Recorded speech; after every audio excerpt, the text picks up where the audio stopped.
Hello everybody. Today is day 3 of our Make Your Own Sourdough Starter with me, and we're going to be feeding our starters today. And that's if your starter is showing fermentation. If there's only a few bubbles and it doesn't smell very much like anything, then you might want to wait another day. But so far my sourdough starter smells a little bit funky today on day 3, and that's not unusual because until day 4 or 5 the sourdough starter can smell all sorts of strange. It can smell like rotten socks, old cheese, whatever, because the microorganisms are fighting for domination, and until it's acidic enough it could have some pretty strange smells. So let me see if you can see what the starter looks like today. You can see it's got a lot of nice bubbles today. So it's actually doing really well.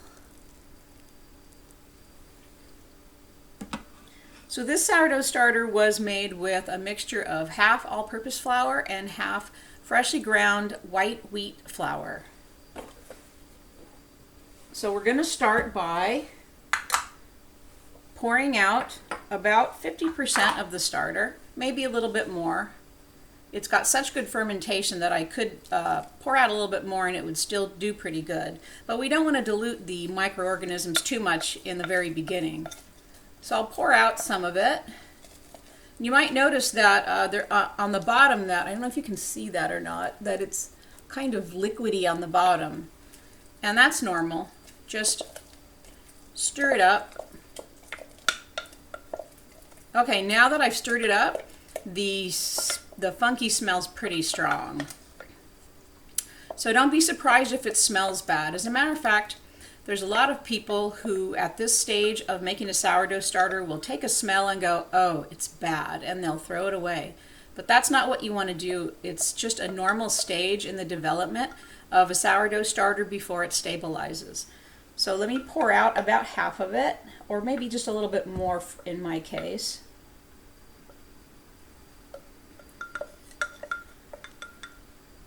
So we've got a little bit left in there. See, actually I'm going to add just a little bit back because I think I've taken out a little too much.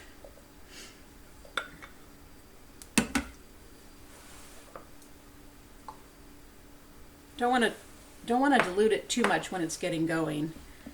Okay. I don't think you can see too well. Okay, and today we're going to be adding about 50 grams of water and 50 grams of flour.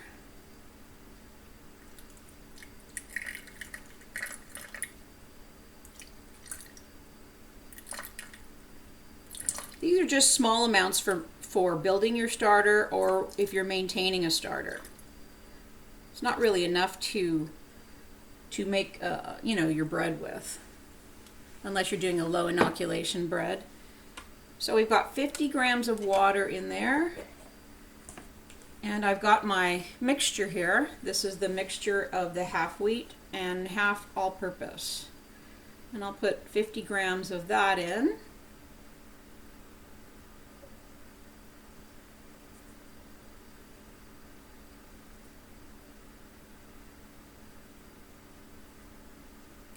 There we go.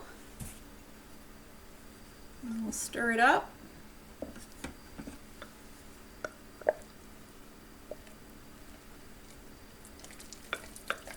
You can see it's looking really thick again. It's hard for me to angle this just right. It's looking really thick again because, like I said in an earlier episode, that when you first add your water and flour, it hasn't broken down the gluten or the starches yet, and so it's much thicker. And after the fermentation starts breaking down the gluten and the starches, it will become thinner. And the more it breaks down, the thinner it gets until it finally turns into more watery consistency again. So go ahead and smell your starter, and if you're on Perfect Sourdough, you might want to get back on our post where we put our sourdough starter pictures, and describe how your sourdough starter is smelling today and how good the fermentation looks to you.